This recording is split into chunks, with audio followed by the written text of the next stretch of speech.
സംസ്ഥാനത്തെ ക്ഷേമ പെൻഷൻ ഗുണഭോക്താക്കൾക്ക് ആശ്വാസ വാർത്ത. ഇത്തവണ 2 മാസത്തെ പെൻഷൻ തുക ഒരുമിച്ച് വിതരണം ചെയ്യാനാണ് സർക്കാർ തീരുമാനം. വോട്ടെടുപ്പിന് മുമ്പ് വിതരണം പൂർത്തിയാക്കാനാണ് ലക്ഷ്യം. സംസ്ഥാനത്തെ ലക്ഷക്കണക്കിന് വരുന്ന ക്ഷേമ പെൻഷൻ ഗുണഭോക്താക്കൾക്ക് ആശ്വാസം പകരുന്ന വാർത്തയാണ് പുറത്തുവരുന്നത്. ഇത്തവണ 2 മാസത്തെ പെൻഷൻ തുക ഒരുമിച്ച് വിതരണം ചെയ്യാനാണ് സർക്കാർ തീരുമാനം. മാർച്ച്, ഏപ്രിൽ മാസങ്ങളിലെ പെൻഷൻ തുകയാണ് വിഷുവിനും നിയമസഭാ തെരഞ്ഞെടുപ്പിനും മുൻപായി ഗുണഭോക്താക്കൾക്ക് ലഭിക്കുക.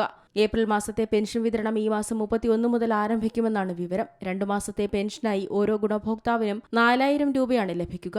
അതായത് പ്രതിമാസം 2000 രൂപ വീതം. മാർച്ചിലെ പെൻഷൻ ഈ മാസം 25 മുതൽ വിതരണം ചെയ്യുമെന്നാണ് റിപ്പോർട്ടുകൾ. ഏപ്രിൽ 14-ന് വിഷു ആഘോഷിക്കുന്ന പശ്ചാത്തലത്തിലാണ് ഏപ്രിലിലെ പെൻഷൻ നേരത്തെ നൽകാൻ സർക്കാർ തീരുമാനമായത്. വോട്ടെടുപ്പിന് മുൻപ് വിതരണം പൂർത്തിയാക്കാനാണ് സർക്കാർ ലക്ഷ്യം. പെരുമാറ്റച്ചട്ടം നിലവിൽ വരുന്നതിന് മുൻപ് തന്നെ ഇതിനാവശ്യമായ തുക അനുവദിച്ചതിനാൽ വിതരണത്തിന് സാങ്കേതിക തടസ്സങ്ങളില്ലെന്ന് സർക്കാർ വ്യക്തമാക്കിയിട്ടുണ്ട്.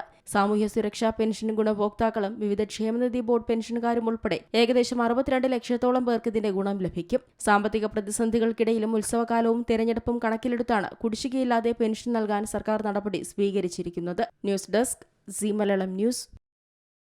ഏറ്റവും പുതിയ വാർത്തകളും വിശേഷങ്ങളും വിരൽത്തുമ്പിലറിയാൻ സീ മലയാളം ന്യൂസ് എല്ലാ ഡിജിറ്റൽ പ്ലാറ്റ്ഫോമുകളിലും ലഭ്യം.